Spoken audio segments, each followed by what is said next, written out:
Ukraine রাশিয়ার চলমান যুদ্ধ বন্ধে এবার রাশিয়ার বিরুদ্ধে কঠোর পদক্ষেপ নেওয়ার ঘোষণা মার্কিন প্রেসিডেন্ট ডোনাল্ড ট্রাম্পের। আর এর অংশ হিসেবে রাশিয়াকে সামরিক ও বাণিজ্যিক এই দুই দিক থেকে চেপে ধরার সিদ্ধান্ত নিয়েছেন তিনি।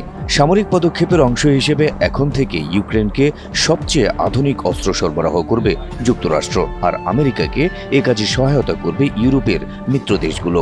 আর বাণিজ্যিক পদক্ষেপের অংশ হিসেবে রাশিয়ার বাণিজ্যিক অংশীদারদের উপর 100% শুল্ক আরোপের হুমকি দিয়েছেন ট্রাম্প। ওয়াশিংটনে ন্যাটোর মহাসচিব মার্ক রুটের সঙ্গে বৈঠকের পর নিজের এই সিদ্ধান্তের কথা জানান মার্কিন প্রেসিডেন্ট।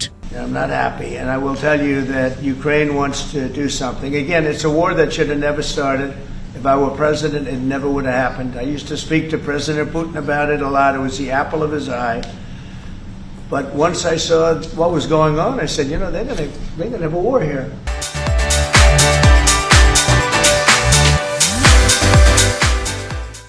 ট্রাম্পের পরিকল্পনা অনুযায়ী ইউরোপীয় মিত্ররা যুক্তরাষ্ট্র থেকে অস্ত্র কিনে তা ইউক্রেনকে সরবরাহ করবে, যাতে রাশিয়ার বিরুদ্ধে শক্ত প্রতিরোধ গড়ে তুলতে পারে ইউক্রেন।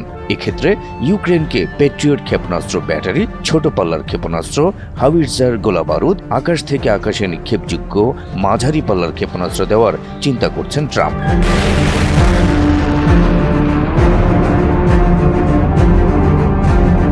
অন্যদিকে যুদ্ধ বন্ধে বাণিজ্যিক পদক্ষেপের অংশ হিসেবে রাশিয়াকে 50 দিনের সময় বেঁধে দিয়েছেন ডোনাল্ড ট্রাম্প। তিনি পুতিনকে সতর্ক করে দিয়ে বলেছেন, যদি 50 দিনের মধ্যে রাশিয়ার শান্তি চুক্তিতে না আসে, তবে রাশিয়ার পণ্যের উপর 100% শুল্ক এবং তৃতীয় দেশগুলোর উপর সেকেন্ডারি নিষেধাজ্ঞা আরোপ করা হবে, যারা রাশিয়ার জ্বালানি কিনছে। এর মানে হলো, যে দেশ রাশিয়ার সঙ্গে বাণিজ্য করবে সেই দেশের কোনো পণ্য যুক্তরাষ্ট্রে প্রবেশ করতে গেলে দ্বিগুণ শুল্ক দিতে হবে, যা যে কোনো রাষ্ট্রের অর্থনীতির জন্য আত্মঘাতী। ট্রাম্প বলেন, আমি বাণিজ্যকে অনেক কিছুর জন্য ব্যবহার করি, তবে যুদ্ধ থামানোর জন্য এটি খুব কার্যকর।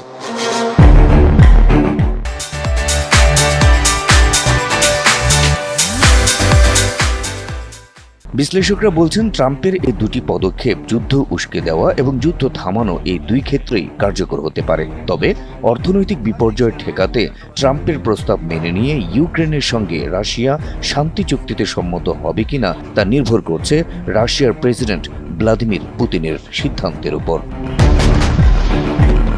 Habib Rasel, NTV online.